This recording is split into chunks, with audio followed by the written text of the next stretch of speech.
마태복음 16장 소개합니다. 이제 16장부터는 예수님의 십자가의 죽으심과 부활과 관련된 아주 중요한 복음의 핵심의 내용들이 이제 본격적으로 많이 소개가 됩니다. 이제 그 중에서 특별히 16장은 교회론과 관련해서 16장, 18장은 마태복음에서 소개되어지는 신약의 교회의 이러한 특징과 성격이 무엇인지를 가르쳐주는 아주 중요한 또 본문입니다.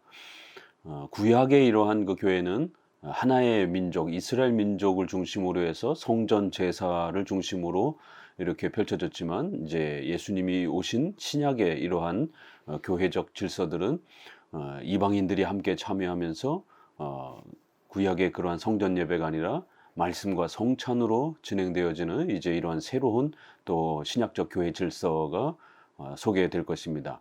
오순절 사도행전의 역사를 통해서 이러한 신약적 예배와 교회의 질서가 이제 본격적으로 소개가 될 텐데요.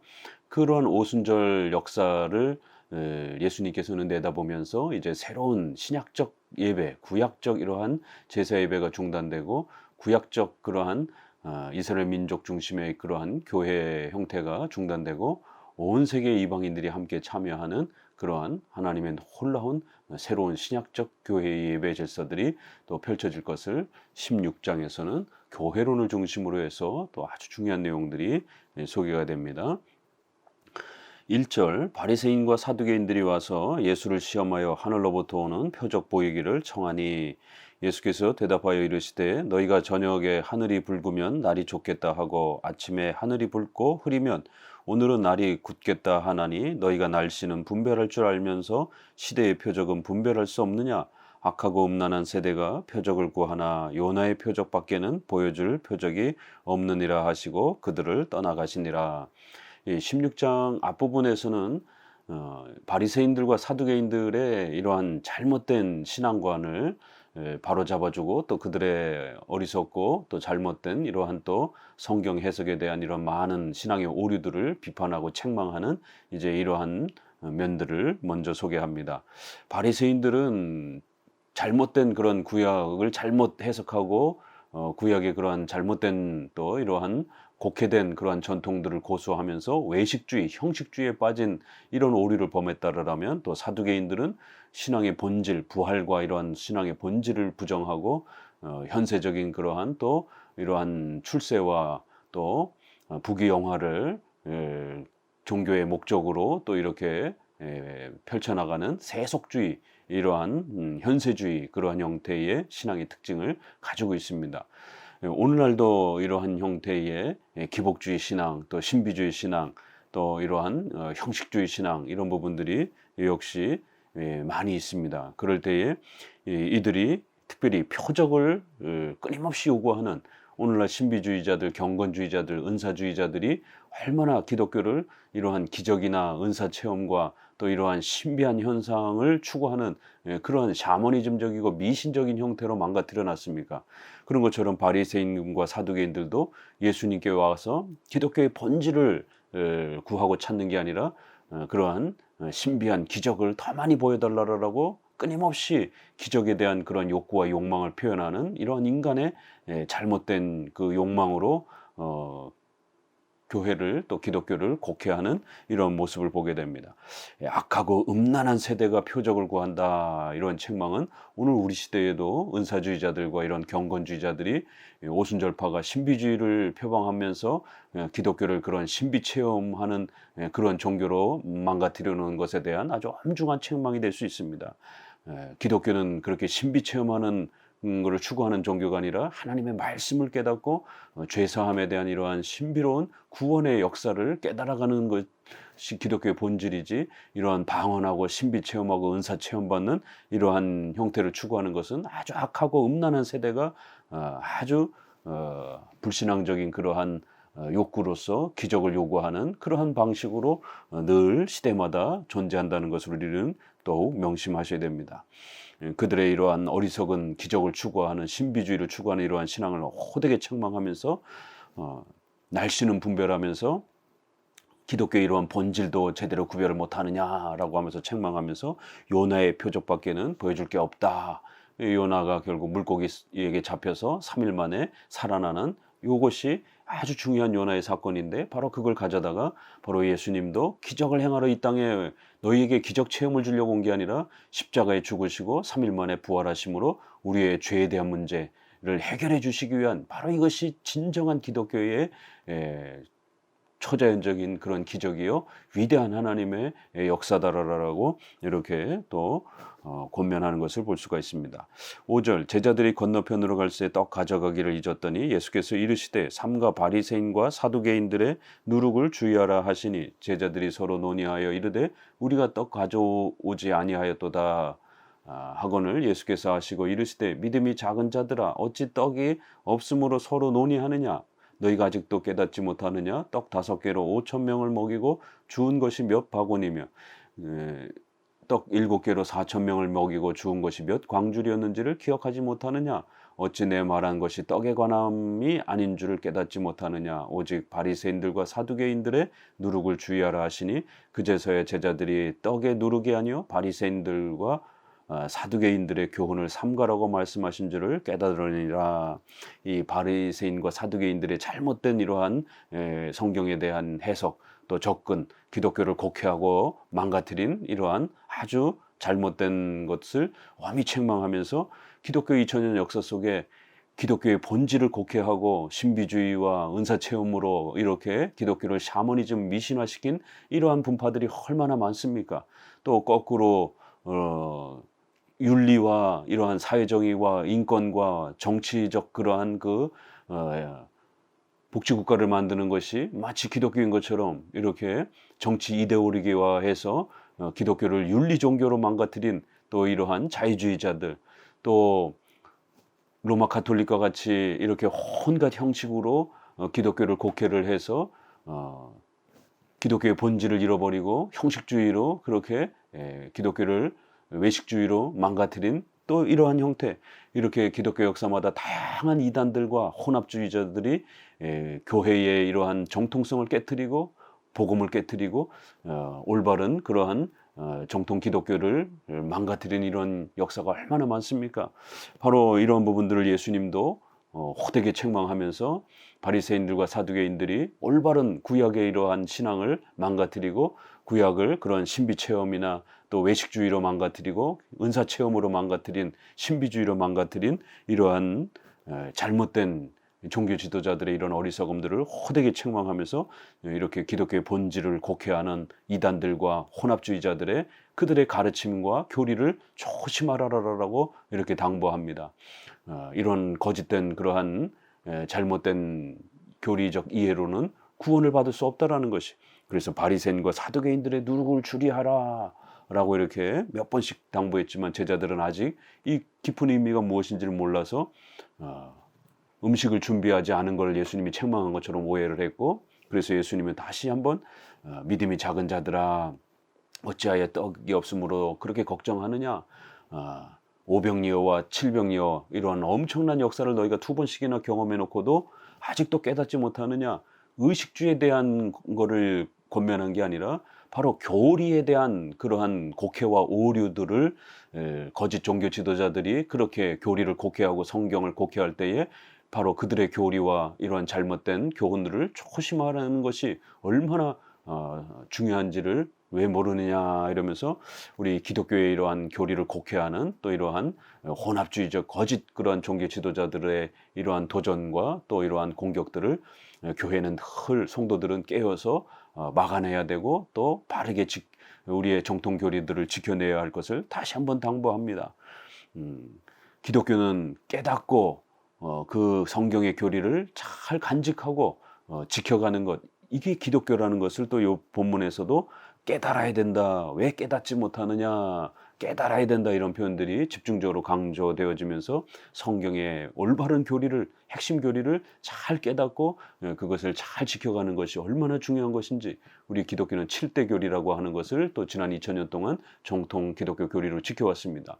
이러한 7대 교리들을 완전히 거부하는 이단이나 또 부분적으로 또 파괴하는 또 이런 종교 혼합주의적인 또 이러한 분파들이나 우리는 항상 조심하면서 성경의 정통 교리가 파괴되지 않도록 늘 이런 사두개인들과 바리새인들의 교훈을 조심하고 삼가는 것처럼 이렇게 이단들과 종교 혼합주의자들의 교리들을 정통 교리와 섞지 않도록 정통 기독교 교리를 잘 지켜내는 부분들을 또 더욱 힘쓰셔야 되는 것입니다.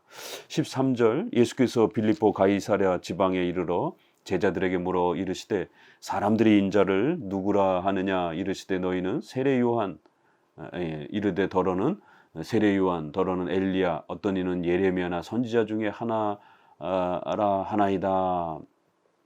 예수님이 이제 요 구절에서 아주 중요한 기독론을 소개합니다. 예수님을 누구라 생각하는 것인가? 이것이 복음서의 가장 중요한 핵심 키인 것이죠. 성경은 예수님이 누구신가? 예수님이 우리의 구원을 위해서 어떤 일을 하셨는가? 또 하나님이 누구신가? 삼일체 하나님이 또 어떤 일을 하셨는가? 바로 이걸 가르쳐주는 하나님의 계시의 책인 것입니다. 그래서 가장 중요한 기독교의 본질은 바로 예수 그리스도 삼일체를 우리가 어떻게 이해하고 성경을 통해서 고백하는가? 바르게 고백해야 구원을 얻는 것입니다. 예수님을 잘못 이해해서 이렇게 세례 요한이라든가 세례 요한은 아주 금욕적인 삶을 살았죠. 그러니까 많은 사람들이 기독교를 세례 요한과 같은 그런 금욕주의로 이렇게 오해하거나 이렇게 또 생각하는 사람들이 있습니다. 1세기 당시에도 기독교를 예수님을 금욕주의자처럼 이렇게 생각하는 잘못된 오해들이 있었던 거예요. 엘리야는 기적을 구약에서 굉장히 많이 일으킨 선지자죠.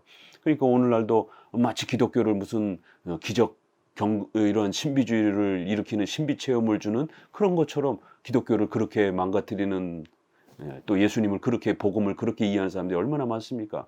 예레미야는 나라가 망할 때에 이렇게 사역했던 아주 회개를 외쳤던 그런 선지자고 또 정치적인 그런 이슈가 굉장히 많이 강하게 나타나고 또 그런 풍랑 속에서 사역했던 분입니다.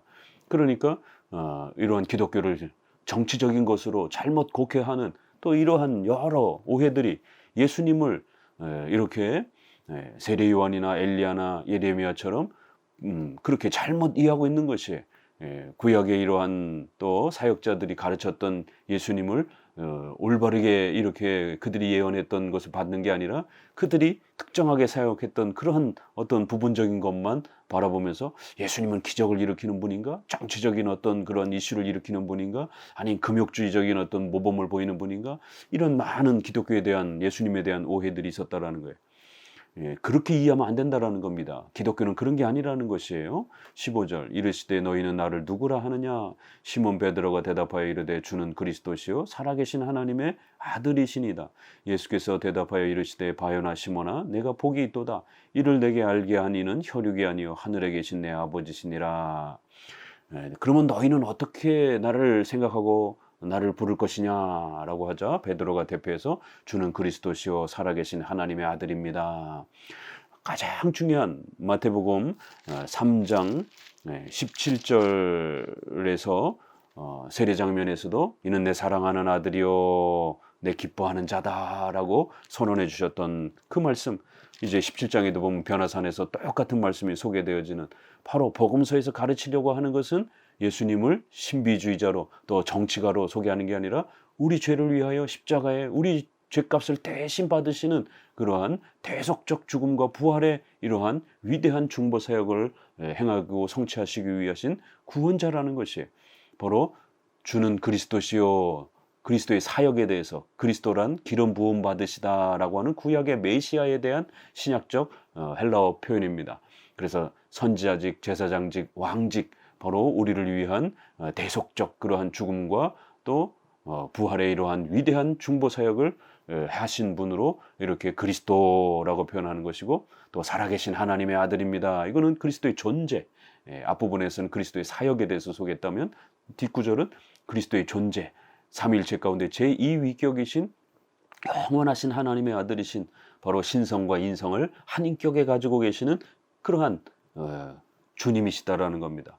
이것이 사도신경에서도 그 외아들 우리 주 예수 그리스도 바로 요 고백이 복음의 가장 핵심인 것이죠. 예수님은 하나님의 아들, 또 그 예수님은 우리를 위하여 선지자직, 제사장직, 왕직이라고 하는 이런 기름 부으심을 통해서 우리를 위하여 대신 십자가에 죽으시고 죄값을 짊어지시고 죽으시고 부활하신 이러한 중보의 구원의 사역을 행하신 분입니다. 바로 그 예수님의 존재와 예수님의 사역을 이렇게 정확하게 주는 그리스도의 살아계신 하나님의 아들이라는 고백으로 바르게 고백할 때만이 구원이 이루어지는 것입니다. 그러자 바요나 시몬아 복이 있도다, 이렇게 기독교에서 말하는 바로 그 복이 너에게 주어진 것이다. 그게 진정한 복이다. 바로 그 죄사함과 이신칭의 부활에 또 이러한 하나님의 자녀가 되는 것, 이것이 바로 기독교의 가장 본질적인 복음의 핵심이요 복이라는 거예요.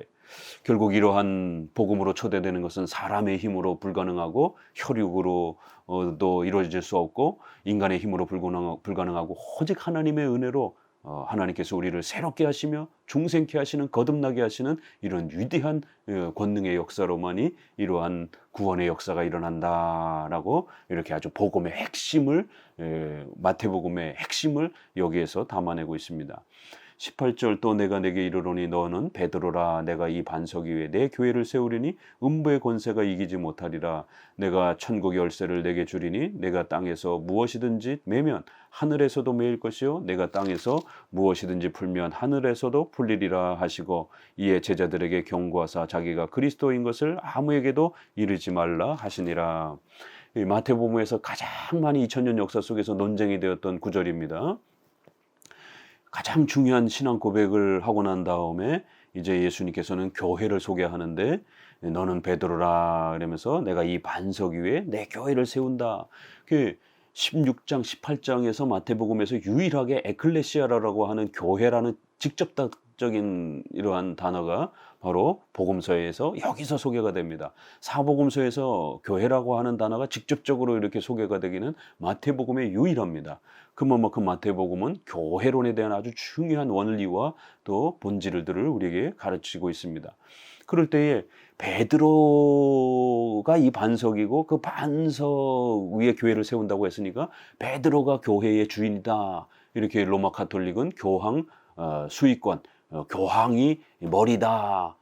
교황이 교회의 머리다. 베드로가 이렇게 예수님은 베드로에게 교회의 권한을 준 거고 그 베드로는 또 다음 교황에게 그래서 결국 이 교회는 교황이라고 하는 권위 아래 세워지는 것이다. 이렇게 로마 가톨릭은 해석을 했습니다. 그러나 우리가 이 구절은 16장 23절에 베드로가 또 예수님을 잘못 곡해해서 예수님이 십자가에 죽으시는 이러한 것을 예고하자 예수님 그렇게 되지 마시옵소서, 예수님 죽으시면 안 됩니다 라고 22절 23절에 이렇게 막자 예수님이 베드로를 사탄아 물러가라 라고 하면서 책망하는 장면을 보게 됩니다. 그렇기 때문에 이 베드로가 교회의 그러한 모든 머리요 권위자라고 하는 말은 잘못된 해석인 겁니다. 뒤 문맥에도 베드로는 이렇게 아주 혹독하게 책망을 받는 이러한 상황에 어떻게 머리 역할을 할 수가 있겠습니까? 그런데 또 여기에서 로마 가톨릭의 이러한 잘못들은 우리가 헬라어적으로도 보게 되면 베드로는 남성형이기 때문에 페트로스 이렇게 표현되고요. 여기서 내 교회라고 했을 때는 페트라 해서 여성형입니다. 그렇기 때문에 남성과 여성을 꾸며줄 수가 없습니다. 남성은 남성을 꾸며주고 여성은 여성을 꾸며주는 것이 이러한 헬라어의 법칙인데, 그렇기 때문에 여기서 내 교회 이 반석이라고 하는 페트라는 여성형이기 때문에 앞에 베드로를 꾸며주는 게 아니라 우리 개혁주의는 베드로의 그 신앙 고백 16절에서 했던 그 신앙 고백 전체를 한 문장으로 받아서 바로 여성형으로 받아서 반석이다. 베드로의 신앙 고백 위에 교회를 세우는 것이다. 이렇게 개혁주의는 해석을 한 겁니다. 베드로 위에 교회를 세우는 것이 아니라 교황 위에 교회를 세우는 것이 아니라 바로 베드로의 신앙 고백, 위에 교회가 세워지는 것이다 라고 이렇게 이해를 한 겁니다.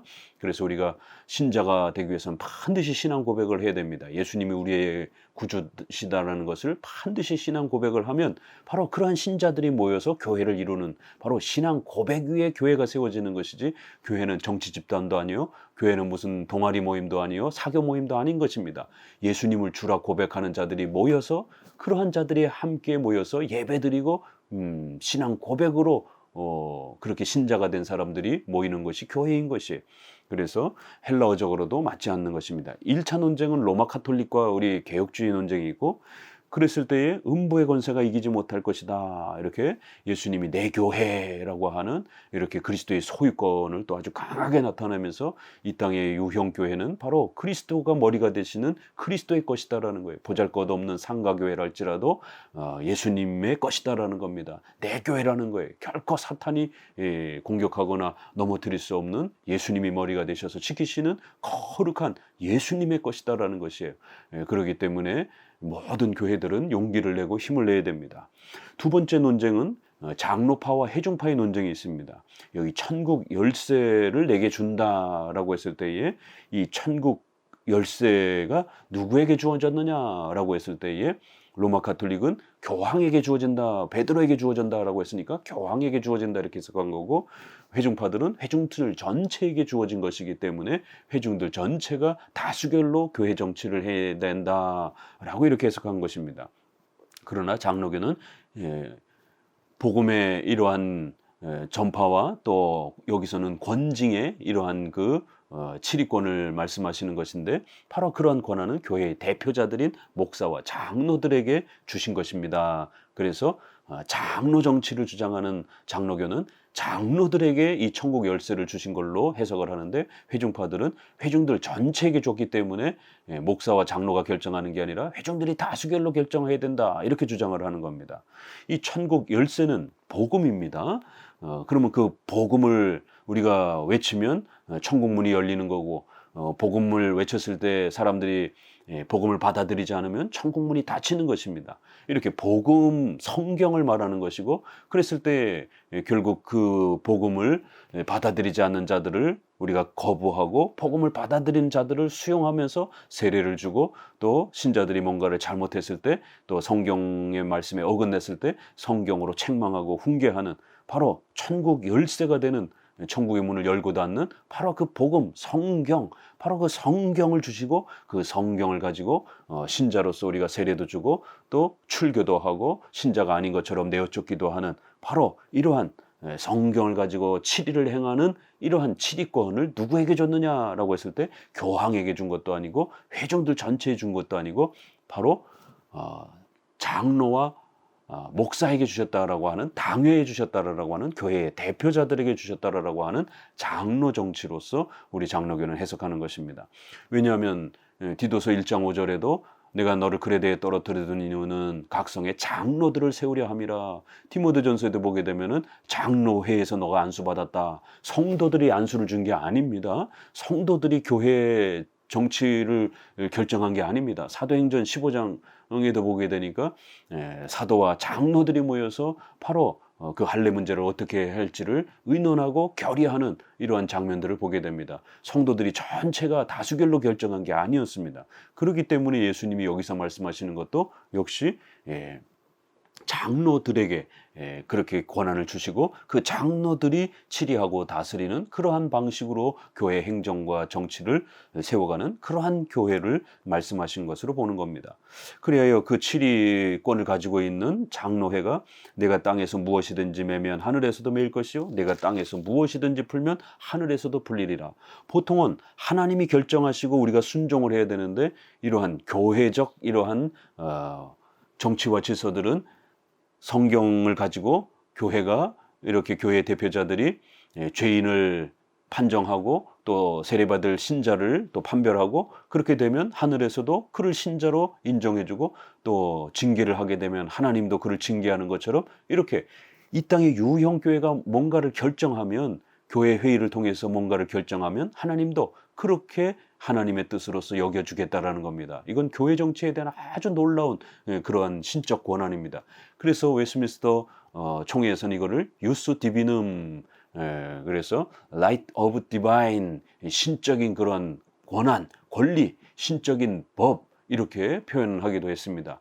하나님께서는 성경을 주시고 또 그 성경을 가지고 우리가 구체적으로 이렇게 우리의 모든 삶 속에 적용할 수 있도록 성경을 어떻게 해석하고 또 적용할 것인지에 대한 구체적인 또 이런 원리들은 교회의 대표자들이 그 성경을 연구해서 시대에 또 이렇게 각각의 교회법을 결정하고 성도들은 그 교회법을 존중하면서 신앙생활을 할 수 있도록 이렇게 신적인 권위 아래에서 성경을 해석하고 설교를 하고 또 교회의 질서들을 정해서 교회를 통치해 가도록 운영해 가도록 그러한 신적 권한을, 교회적 질서를 정할 수 있는, 교회법을 정할 수 있는 신적인 권위와 권한을 위탁해 주셨다라는 것입니다. 그러면 그런 결정들을 하나님께서도 하늘에서도 그렇게 결정할 것이다라는 거예요.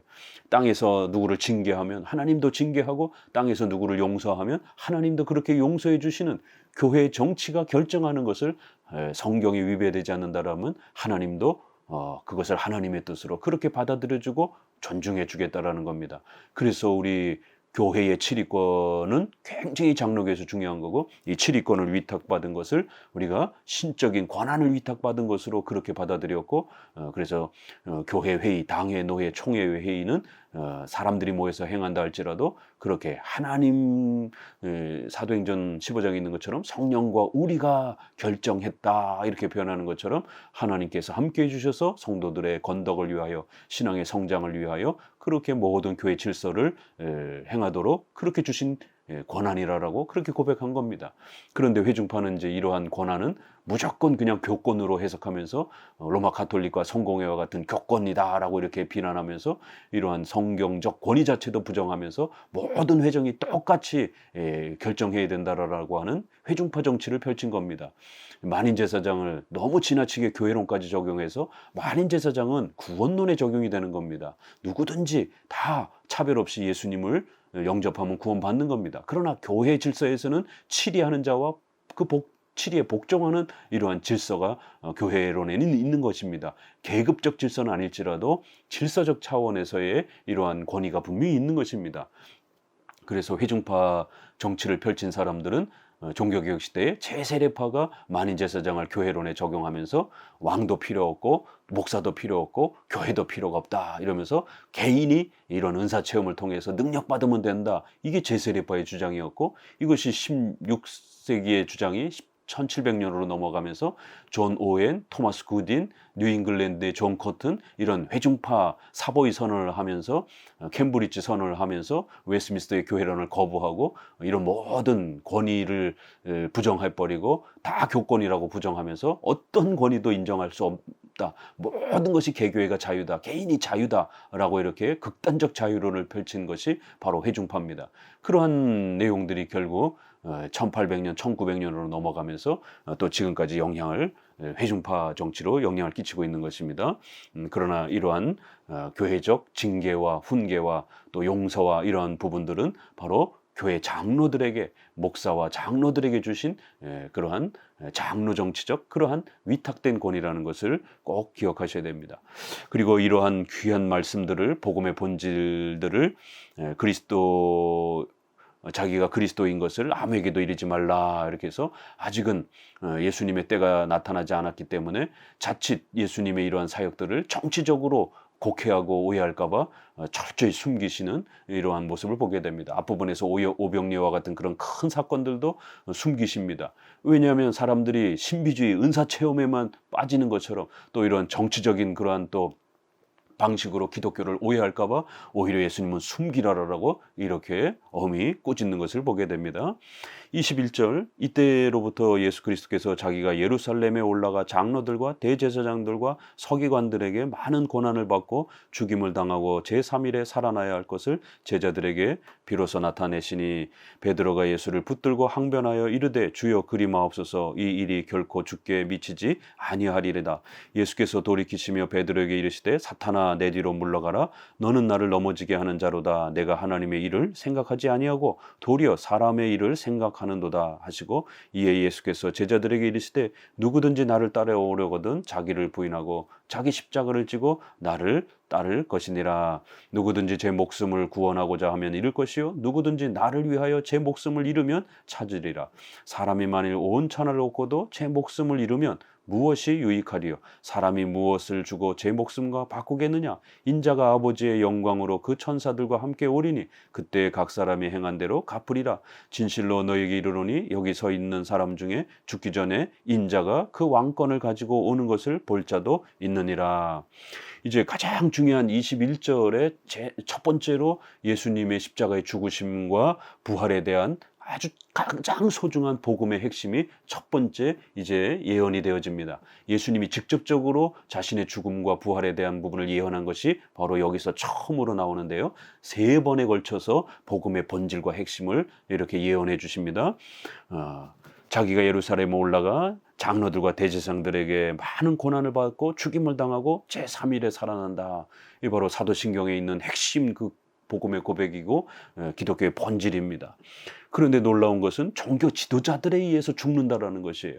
오히려 신앙을 구약의 이러한 것을 믿고 신앙한다라고 하는 유대인들에 의해서 종교 지도자들에 의해서 예수님이 죽는다라고 하는 참 이것은 기가 막힌 일이죠. 오늘날도 기독교인이라고 하면서 기독교 교파라고 하면서 정통 이런 사도적 신앙과 종교개혁 신앙을 성경 신앙, 장로교 신앙을 비판하고 공격하는 또 이러한 종교 지도자들이 있습니다. 아니 왜 정통 신앙을 올바른 기독교 신앙을 공격하냔 말이에요. 성경을 잘못 곡해하면 이런 일들이 벌어진다라는 것입니다. 두 번째는 육체 부활에 대한 이런 놀라운 기독교의 영생에 대한 이런 소망, 이렇게 아주 놀라운 부분들이 이렇게 소개가 됩니다. 그러자 이것을 아직 충분히 이해 못했던 베드로는 예수님이 죽으신다니 무슨 말입니까? 절대 죽으셔서는 안 됩니다 라고 이렇게 말립니다. 그러자 예수님이 아주 호되게 책망하면서 사탄아 물러가라 라고 하면서 하나님의 일을 생각하지 않고 사람의 일을 생각한다 라고 꾸짖습니다. 사탄은 바로 우리가 마태복음 4장 10절에 있는 것처럼 예수님께 그렇게 희생과 고난하지 말고 나에게 절하기만 하면 이 모든 영광을 주겠다라고 하면서 십자가 없는 그 영광을 얻기를 그렇게 유혹합니다. 십자가 고난과 희생이 없는 그러한 죽음이 없는 그러한 영광을 누리도록 그렇게 예수님에게 유혹했을 때에 예수님이 사탄 마귀를 물리친 것처럼 사탄은 베드로를 이용을 해서 예수님에게 다시 한번 그러한 죽으심과 고난 받지 말고 영광을 누리라고 하는 왜 굳이 십자가를 짊어지려고 하냐라고 하면서 십자가를 빼고 영광을 얻으라라고 하는 이런 식으로 유혹한 겁니다. 그래서 호되게 책망을 받은 겁니다. 왜요? 기독교는 십자가가 빠지게 되면 부활이 빠지게 되면 기독교가 아니기 때문인 것이 베드로는 이걸 이해를 못한 것이죠. 아직. 그럴 때 여기서 우리가 조심해야 되는 것은 베드로의 구원 자체가 다 취소가 되고 베드로의 인격 자체가 이제 사탄의 종이 됐다 이렇게 책망하면 것으로 이해하면 베드로가 사탄의 종이 되고 지옥에 떨어진 것처럼 이렇게 칭의가 취소된 것처럼 오해가 될 수 있습니다. 그러나 이것은 베드로의 인격 자체를 책망한 것이 아니라 베드로가 잘못 이해한 그러한 베드로의 그러한 신앙에 대한 또 오류를 책망해 주시는 것입니다. 이렇게 성도들의 이러한 신앙에 대한 오류들이 자칫 잘못하면 교회 사역을 해칠 수도 있는 또 그런 실수들을 할 수 있는 겁니다. 비록 우리가 우리의 인격이 다시 하나님의 자녀에서 사탄의 종으로 빠지는 건 아닐지라도 우리의 인격은 여전히 하나님의 아들이지만 우리의 신앙의 부족함 때문에 교회를 방해하고 그리스도의 사역을 또 방해하는 또 그런 실수들을 할 수 있기 때문에 늘 더욱 경건의 훈련들을 또 말씀으로 잘 훈련해 가셔야 되는 것입니다. 이렇게 기독교가 무엇인지를 정확하게 가르쳐주고 난 다음에 예수님을 따르려거든 자기 부정, 자기 십자가를 지고 날마다 그렇게 주님을 쫓아야 된다라고 이렇게 기독교가 무엇인지를 정확하게 가르쳐 주십니다. 우리 자신을 포기하고 우리의 모든 부귀 영광과 이런 현세적인 것들을 포기하고 오직 예수 그리스도의 죽으심과 부활을 소망하며 그리스도를 따르는 것, 그리고 그리스도의 백성으로 하나님의 자녀로서 하나님의 뜻에 순종하면서 살아가는 것, 이것이 바로 진정한 기독교다라고 하면서 우리 자신을 부정하고 또 자기 십자가 하나님의 말씀 십계명에 순종하기 위해서 끊임없이 우리가 또 희생을 감수하면서 살아가야 되는 우리의 모든 삶을 통해서 하나님을 영화롭게 하기 위한 또 이러한 십자가적인 또 이러한 삶이 우리의 성도들의 삶인 것입니다. 이것이 진짜 기독교인 것입니다. 이러한 기독교의 본질을 놓치고 자꾸만 신비 체험이나 무슨 정치적인 인권운동이라든가 이런 식으로 기독교를 곡해하면 안 되는 것입니다.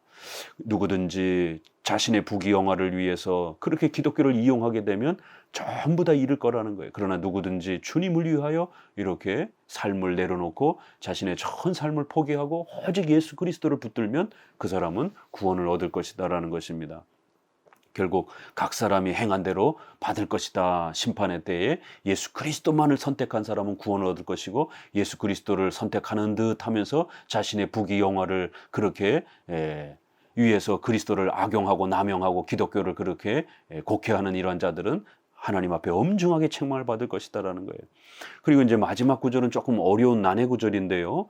그렇기 때문에 여기 서 있는 사람들 중에 이제 예수님께서 영광을 누리시면서 왕권을 가지고 오는 것을 볼 자도 있다라고 하면서 그 기독교의 위대한 복을 더욱 풍성하게 맛볼 자가 있다라고 이렇게 마무리를 합니다.